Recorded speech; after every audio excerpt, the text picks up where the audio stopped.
9 سنوات مضت على هذه المقاومة العظيمة. 9 ساڵن دەسەر بەرخۆدانە دیرۆکیە کوبانێرە دەرباستبن و حتانەها بەرخۆدانە کوبێنگەها خۆش بەرخۆدانە کوبانە گرت لە دژی پلان و ئێریشین داگرکەران دەوام دکە. ئەردوغان کو پشتگرێ داعشەیە دە کوبانێدە تێکچوو ژێبەر وێ ئێرو دەولەتا ترک ئاداگر کرد داکو توڵە بنکەتنە خواهلینە جارێک دن ئێریشی کوبانێ و تەواهی باکۆر و ڕۆژلاتی سووریە دکە و دخوازە هەرێمێن مە داگر بکە لێ سەرکەفتنا کوبانە یا لە هەمبەری هۆڤیتیا داعشێ هێزە بەرخۆدانە یا گەلێ هەرێمێ ji cihanê re nîşan da.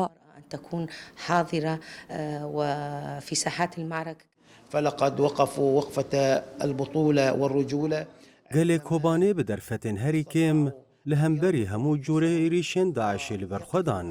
Li hemberî tang û topên çeteyên Daeş, gelê kobanê deng û navê berxwedanê li cîhanê bilind kir. Gelê kobanê cîhan bi tevahî ji xeteriya Daeş parast û bû bingeh ku em îro li herêmê bi awayekî demokratîk jiyan bikin. تبني حرية لكل شعوب المنطقة.